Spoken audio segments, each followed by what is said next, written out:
मुख्यमंत्री पुष्कर सिंह धामी कोटद्वार पहुंचे, जहां उन्होंने गढ़वाल मंडल स्तरीय अग्निवीर योजना का शुभारंभ किया। इसके बाद सीएम ने जनसभा को संबोधित किया। कहा कि योजना से युवाओं को आने वाले समय में बहुत फायदा होगा। ये योजना हर युवा के लिए सार्थक सिद्ध होगी। इसके बाद सीएम धामी योजना के फायदे युवाओं को बता रहे थे। उन्होंने कहा केंद्र सरकार ने युवाओं के हित में इस योजना को शुरू किया है। देश सेवा की इच्छा रखने वाले युवाओं के लिए ये एक सुनहरा अवसर है। स्वागत गीत के लिए मैं आमंत्रित कर रही हूँ। लोक कला मंच के द्वारा अतिथियों का स्वागत हो रहा है। उत्तराखंड के बुग्याल में बटर फेस्टिवल की सभी प्रदेशवासियों को हार्दिक शुभकामनाएं दी। सीएम ने कहा कि मैं भी आप सभी के पास बटर फेस्टिवल में उपस्थित रहूं, लेकिन मौसम की खराबी की वजह से संभव नहीं हो पाया। आपको बता दें कि समतल से लगभग 12,000 फीट की ऊंचाई और 40 वर्ग किलोमीटर के क्षेत्र में फैले काशी जनपद के दयारा बुग्याल में कार्यक्रम आयोजित हुआ था। दयारा बुग्याल अंडूरी महोत्सव बटर फेस्टिवल की आप सबको बहुत बहुत शुभकामनाएं। मुझे भी आप सबके बीच में आना था। मौसम ख़राब होने के कारण से मैं आपके बीच में नहीं पहुंच रहा हूं। यहीं से मैं अपनी शुभकामनाएं आप तक पहुंचा रहा हूं। जल्द ही आप सबके बीच में आऊँगा, आप सबसे मिलूँगा। आप सबको बहुत बहुत शुभकामनाएं, बहुत बहुत धन्यवाद। उत्तराखंड में सांसद तीरथ सिंह रावत ऊखीमठ दौरे पर रहे, जहां जनप्रतिनिधि और बीजेपी कार्यकर्ताओं ने जोरदार उनका स्वागत किया। इसके बाद सभी ने इलाके में फैली समस्याओं के निराकरण के लिए सांसद को ज्ञापन सौंपा। आपको बता दें कि गढ़वाल सांसद तीरथ सिंह रावत जनपद के कई स्थानों का भ्रमण कर कार्यकर्ताओं से मुलाकात करेंगे। जनप्रतिनिधि और कार्यकर्ताओं को संबोधित करते हुए गढ़वाल सांसद तीरथ सिंह रावत ने कहा कि पीएम की अगुवाई में विकास को नई गति मिली है, जिससे क्षेत्र के तीर्थ स्थान पर्यटन व्यवसाय में निरंतर बढ़ोतरी देखने को मिल रही है।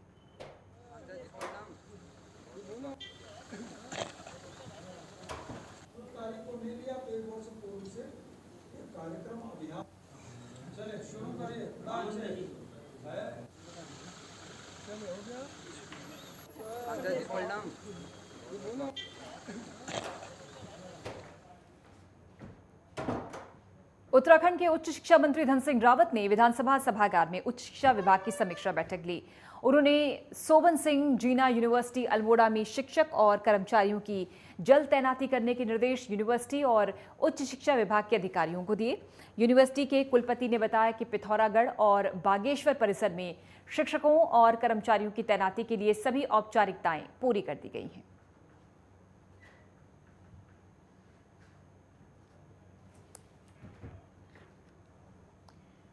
और कैबिनेट मंत्री चंदन रामदास ने देहरादून आवास पर उद्योग विभाग की समीक्षा बैठक की।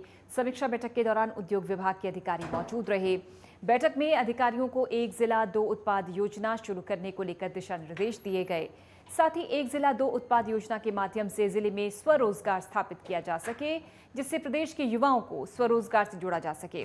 कैबिनेट मंत्री ने कहा कि जल्दी प्रदेश में इन्वेस्टर्स समिट को करवाया जाएगा और 3,000 करोड़ रुपए का इन्वेस्टर्स जो प्रदेश में आया है इन्वेस्टमेंट, इसी क्रम में हैंडलूम दिवस के मौके पर एक कार्यक्रम का आयोजन किया जाएगा।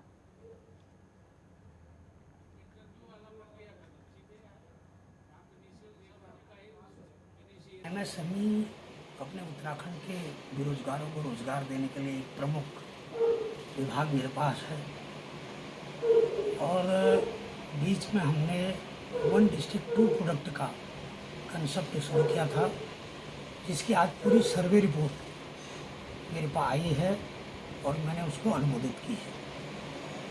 और मैं चाहता हूं कि जल्दी ही उत्तराखंड में इन्वेस्टर समिट शुरू हो और जो 3,000 करोड़ के इन्वेस्टर हमारे वहाँ आए हैं उनको एक कार्यक्रम माननीय मुख्यमंत्री जी के वहाँ तय हो रहा है। देहरादून में विद्यालय शिक्षा मंत्री धन सिंह रावत ने रीडिंग कैंपेन और पुस्तक परिक्रमा का शुभारंभ किया। इस दौरान उन्होंने मोबाइल लाइब्रेरी को हरी झंडी दिखाकर रवाना किया। इस अभियान को अहम बताते हुए मंत्री ने कहा कि इससे प्रदेश में पुस्तक संस्कृति को बढ़ावा मिलेगा। आपको बता दें कि लाइब्रेरी रूम टू रीड और नेशनल बुक ट्रस्ट की ओर से आयोजित की गई थी।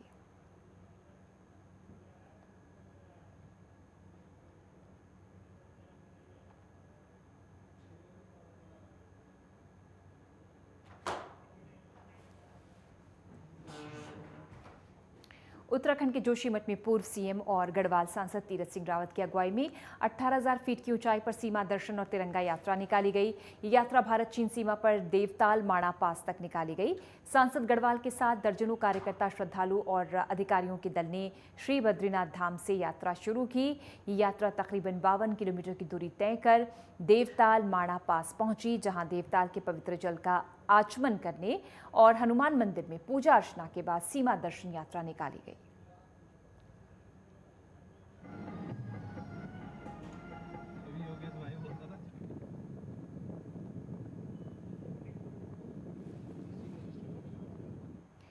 लक्सर में बीजेपी की ओर से आयोजित मंडल कार्यकर्ता सम्मेलन में पार्टी के प्रदेश अध्यक्ष महेंद्र भट्ट शिरकत करने पहुंचे। इस दौरान बीएसएफ और बीएसपी और कांग्रेस के 2 दर्जन कार्यकर्ताओं ने बीजेपी की सदस्यता ग्रहण की। लक्सर के पूर्व विधायक संजय गुप्ता के आवास पर इस कार्यक्रम का आयोजन किया गया।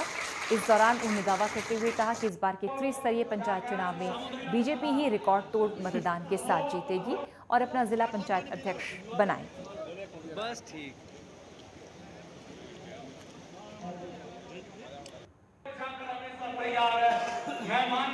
और पंचायत चुनाव को ध्यान में रखते हुए हम नीचे तक की अपनी गतिविधि, क्योंकि बीजेपी का संगठन बूथ स्तर तक है और हम लोग प्रति एक के बाद जो दूसरी चुनौती है उसके लिए हम तैयार रहते हैं। हमारे कार्यक्रम उत्साहित हो, इस हेतु में नीचे तक बूथ स्तर तक बात कर रहा हूँ। और प्रदेश में शिक्षा विभाग ने जौनसार बावर में कार्यरत उन शिक्षकों पर बड़ी कार्रवाई करने का फैसला लिया जो 15 अगस्त के दिन स्कूलों से गायब हो गए। 15 अगस्त के दिन जिन स्कूलों में शिक्षकों के समय पर न पहुंचने की शिकायत देहरादून के जौनसार बावर क्षेत्र में की गई थी, उन शिक्षकों को शिक्षा विभाग ने कारण बताओ नोटिस जारी किया है। बता दें कि 15 अगस्त को आज़ादी के अमृत महोत्सव के दिन जौनसार बावर क्षेत्र में कई शिक्षक ध्वजारोहण के समय स्कूल नहीं पहुंचे थे।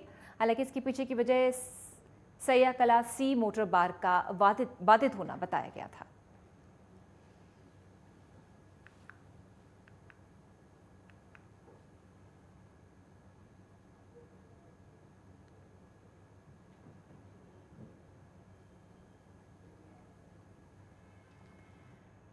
बीजेपी के जिला पंचायत सदस्य हाकम सिंह की गिरफ्तारी यूकेएसएसएससी मामले में हुई और एसटीएफ लगातार उनसे पूछताछ कर रही है।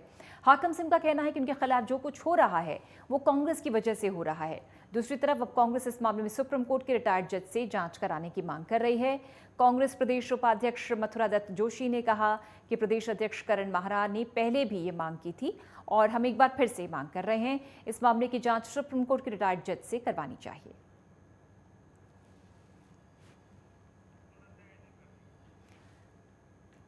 कांग्रेस ने रिटायर्ड जज से जांच की मांग की है। यूकेएसएसएससी पेपर लीक मामले में कांग्रेस लगातार आक्रामक भी है। प्रदेश उपाध्यक्ष मथुरा दत्त जोशी ने कहा कि प्रदेश अध्यक्ष करण माहरा ने से पहले भी ये मांग की गई थी और हम एक बार फिर से मांग कर रहे हैं कि मामले की जांच सुप्रीम कोर्ट के रिटायर्ड जज से होनी चाहिए। नहीं, अगर आपको याद होगा तो माननीय प्रदेश अध्यक्ष जी ने पत्रकार वार्ता में कहा था कि हाई कोर्ट के सिटिंग जज से न्यायिक जांच इसमें होनी चाहिए, ये निर्देश दिए थे। अध्यक्ष जी ने ये निवेदन किया था, सरकार से मांग हमने की थी। हम आज भी अपनी उसी मांग पर अडिग हैं। हमने सरकार से इसमें मांग की है, जिस तरीके से ये बड़ा भ्रष्टाचार का मामला आ रहा है, भारतीय जनता पार्टी के कार्यकर्ताओं की संलिप्तता इसमें नज़र आ रही है। कार्यकर्ता पकड़े जा रहे हैं। जो जिला पंचायत के सदस्य हाकम सिंह पकड़े गए वो भाजपा के कार्यकर्ता हैं। अब एक विधायक का उसमें नाम आ रहा है, सम्मानित विधायक का नाम आ रहा है, जिसमें विधायक के 6 रिश्तेदारों को। ब्रेक के बाद आपका स्वागत है। आप देख रहे हैं खबर उत्तराखंड। पौड़ी जिले के पैठाणी थाना क्षेत्र में एक व्यक्ति ने पुलिस की कार्यशैली पर सवाल खड़े किए। व्यक्ति की ओर से कुछ दिन पूर्व सोशल मीडिया के जरिए की गई पोस्ट से पैठाणी पुलिस पर उसके साथ मारपिटाई करने के आरोप लगाए गए। मामले का संज्ञान डीजीपी ने लिया तो मामले की जांच शुरू हो गई। एसएसपी ने बताया कि पैठाणी थाने के दरोगा ने उन्हें जानकारी दी है कि पुलिस पर उक्त व्यक्ति की ओर से लगाए गए आरोप बेबुनियाद है। पुलिस ने बताया कि व्यक्ति ने शराब के नशे में धुत होकर वाहन चलाया, जिस पर पैठाणी पुलिस दरोगा और एक सिपाही के ऊपर उसने वाहन चढ़ाने की कोशिश की। पुलिस सबूत के तौर पर अब घटना के दिन का सीसीटीवी फुटेज भी जारी किया है।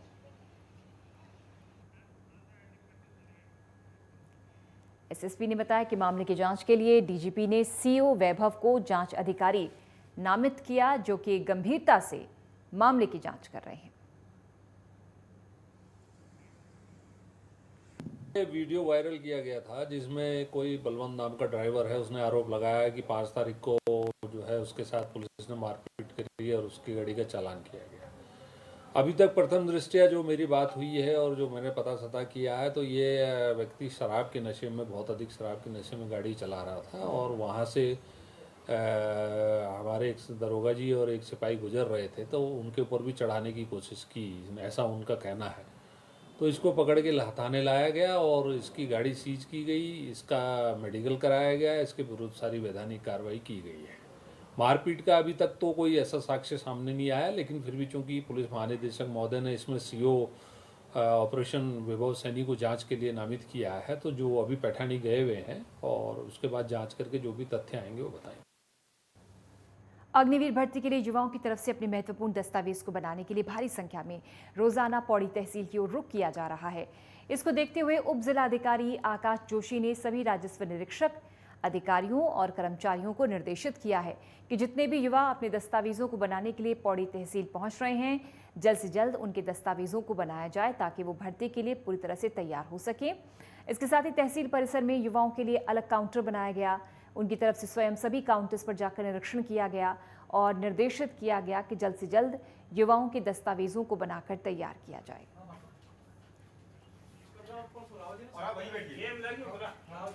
दस्तावेज बनाने के लिए निर्देश उप जिलाधिकारी को। तहसील परिसर में युवाओं के लिए अलग अलग काउंटर्स बनाए गए हैं। उनकी तरफ से खुद सभी काउंटर्स पर जाकर निरीक्षण किया गया प्रशासनिक अधिकारियों द्वारा और निर्देशित किया गया कि जल्द से जल्द युवाओं के दस्तावेजों को बनाकर तैयार किया जाए।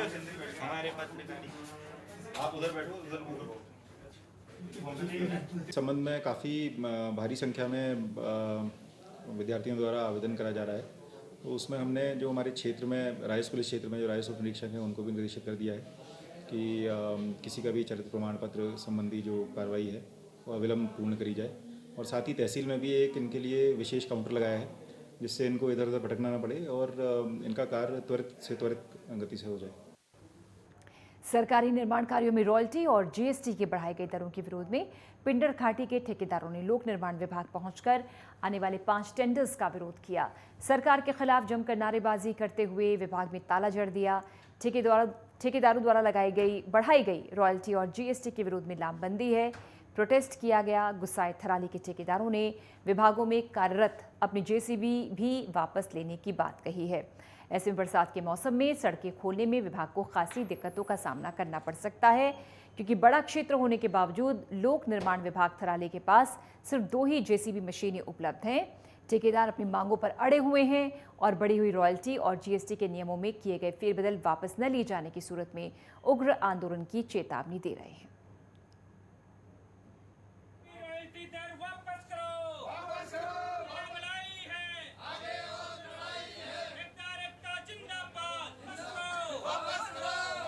तो इससे पहले पूर्व में भी हमने सरकार को चेताया था इसके बारे में और एसडीएम साहब के माध्यम से भी हमने उनको पत्र द्वारा अवगत करवाया था एक ज्ञापन के द्वारा।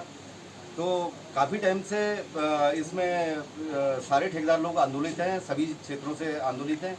पूरे मैं तो कहूँ तो पूरे प्रदेश में ही इस समय ठेकेदार लोग आंदोलन में जुटे हुए हैं। सिर्फ कारण एक यही है कि शासन द्वारा उनकी जो एक आध मांगे हैं उन पे कोई विचार नहीं किया जा रहा है। ये जो पिछले 28 जून को एक शासनादेश जारी हुआ था जिसमें ये कहा गया था कि जो भी ठेकेदारों का निर्माण कार्य है उसमें जो है जो रॉयल्टी है, जबकि पूर्व में जो है ठेकेदारों के बिलों से कटौती होती। वर्तमान में ये नए नियम निकाले गए हैं कि जो भी बिल से कोई कटौती नहीं होगी, ठेकेदार को स्वयं जो है उसके अभिवन प्रमाण पत्र संलग्न करना होगा, अन्यथा 5 गुना रॉयल्टी और 2 लाख जुर्माना की प्रावधान किया गया। हम इसके विरोध में हैं। इसमें विगत दिनों से भी इस पर कार्रवाइयाँ चल रही, ज्ञापन दिए हुए हैं और आज सिर्फ पुनः सरकार ने इस पर कोई सुनवाई न करने के कारण हमने इसमें आज जो निविदाएं थी उनका विरोध किया। नियोजकों का विरोध करने का एक वो था कि हमारे जो बढ़ी हुई रॉयल्टी के दर हैं उसको वापस दिए, और सरकार अगर इस पे अमल नहीं करेगी या इस पे अगर रॉयल्टी की दरें वापस नहीं लेगी तो इसके लिए उग्र आंदोलन करने को मजबूर होंगे। जहाँ तक 5 टेंडर थे, जिसमें जो छत्तीसगढ़ तिवारा थे उनके टेंडर थे 5, लगभग 27 लाख के टेंडर थे। ठेकेदारों कल तक टेंडर बिकने थे, आज पढ़ने थे, पर ठेकेदारों द्वारा जो है इसका बहिष्कार किया गया। और लंबे समय काम ठेकेदार जैसे उनका ठेकेदारों का कहना है कि हम मशीन हटा देंगे, अगर सड़क से मशीन या आपदा बरसात के टाइम में अगर मशीन हट जाएंगी तो सड़क को मार्ग को खोलने में हमें समस्या होगी। कि हमारे पास विभाग में 2 JCB हैं, 2 हमने प्राइवेट दे रखी हैं। जिस तरीके में तो जो इनका ज्ञापन आया था उसमें जो है अपने उच्चाधिकारी को उसको ज्ञापन को भेज दिया। पहले भी इनके द्वारा दिया गया था, आज भी ज्ञापन दिया गया, वो हमने अपने उच्चाधिकारी को भेज दिया। और अब बात मौसम के मिजाज की। उत्तराखंड में एक बार फिर से मौसम का मिजाज बदलने वाला है। मौसम विभाग ने कहा है कि प्रदेश के कई जिलों में हल्की से मध्यम बारिश हो सकती है। मौसम विभाग की माने तो 18 से 21 अगस्त तक प्रदेश के कई हिस्सों में बारिश बढ़ने की संभावना है। साथ ही 18 और 20 अगस्त को नैनीताल और बागेश्वर जनपद में बहुत भारी बारिश होने की संभावना है। 19 अगस्त को पौड़ी चंपावत में भारी बारिश देखने को मिलेगी। 22 अगस्त के बाद मौसम में थोड़ा बदलाव जरूर देखने को मिल सकता है।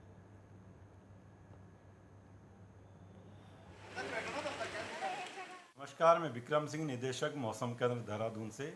उत्तराखंड के लिए मौसम की बात करें, आज 17 अगस्त हो गया है और आज आप देखें कि जो हल्की मध्यम बारिश है कुछ जगहों में, पहाड़ों में खासकर मिलेगी और मैदानी क्षेत्रों में भी एकाध दुक्का जगहों में रहेंगी। लेकिन कल से बात करें 18 से लेकर करीब 21 तारीख तक तो जो रेनफॉल एक्टिविटी वो थोड़ा बढ़ेगी। तो आप हल्की से मध्यम बारिश जो है अनेक जगहों तक में, या 19 और 20 को देखेंगे तो ज़्यादातर जगहों में ऐसी संभावना है कि हल्की से मध्यम बारिश ये जो 4 से 5 दिन है उसमें अच्छी रहेगी, 18 से लेके 21 तारीख तक जो है। और ऋषिकेश व्यापार सभा भवन में ऋषिकेश के व्यापारियों और होटल व्यवसायियों ने एक बैठक का आयोजन किया। बैठक में ज्वाइंट कमिश्नर राकेश वर्मा की ओर से GST के दौरान व्यापारियों को आने वाली परेशानी के बारे में जानकारी दी गई। साथ ही व्यापारियों से सुझाव भी लिए गए। व्यापारियों की ओर से ज्वाइंट कमिश्नर को बताया गया कि GST के दौरान उन्हें काफ़ी दिक्कतों का सामना करना पड़ा। अधिकारियों के द्वारा छापेमारी के दौरान भी उन्हें काफ़ी परेशानी हुई, जिस कारण व्यापारियों में भय का माहौल है। इस पर ज्वाइंट कमिश्नर राकेश वर्मा ने सभी व्यापारियों को आश्वस्त किया कि GST के दौरान किसी भी व्यापारी को कोई परेशानी आती है तो वो उनके मोबाइल नंबर पर फ़ोन करके उससे जानकारी प्राप्त कर सकते हैं।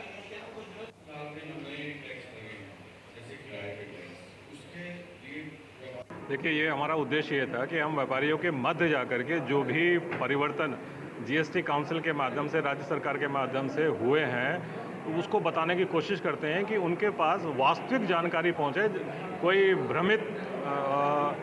भ्रम ना हो या कोई आशंका ना हो या डर का माहौल ना हो। इसलिए हमारी आज ये बैठक हमने जो आयोजित की है, इसी उद्देश्य से की है कि इस तरह की दिक्कतें लोगों के बीच में ना हो, कि वो जो सरकार चाहती है वही उनको जानकारी हो। और कांग्रेस देश भर में भारत जोड़ो तिरंगा रैली निकाल रही है। इसी के तहत उत्तराखंड में भी कांग्रेस ने हर जिले में 75 किलोमीटर की लंबी तिरंगा रैली निकाली। कांग्रेस ने प्रदेश में इस अभियान को 17 अगस्त से ही शुरू करने का फैसला लिया था, लेकिन अब यह अभियान 18 अगस्त से शुरू होगा।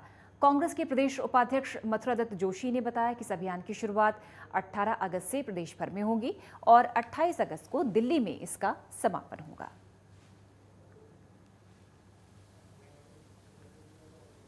महंगाई पर चौपाल कार्यक्रम पूरे प्रदेश में आयोजित होने हैं और एक सप्ताह का कार्यक्रम ये है।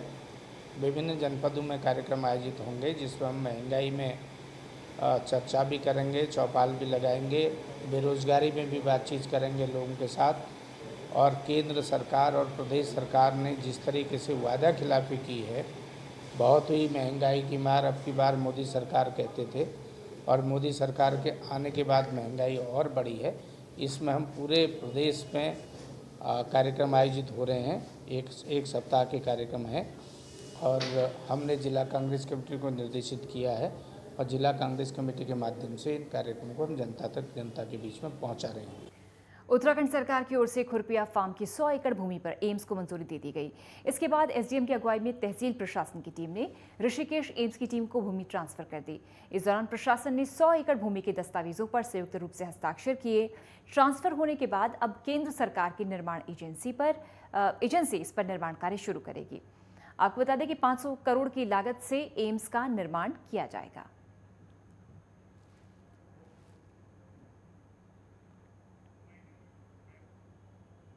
ये लगभग 100 एकड़ की ज़मीन है और इस पे एम्स का सुपर स्पेशलिटी सैटेलाइट सेंटर बनने वाला है और आज हमने इस भूमि का कब्जा लिया है। अब शीघ्र ही इसके ऊपर हम अपना बाउंड्री बनाकर इसमें निर्माण कार्य आरंभ करेंगे।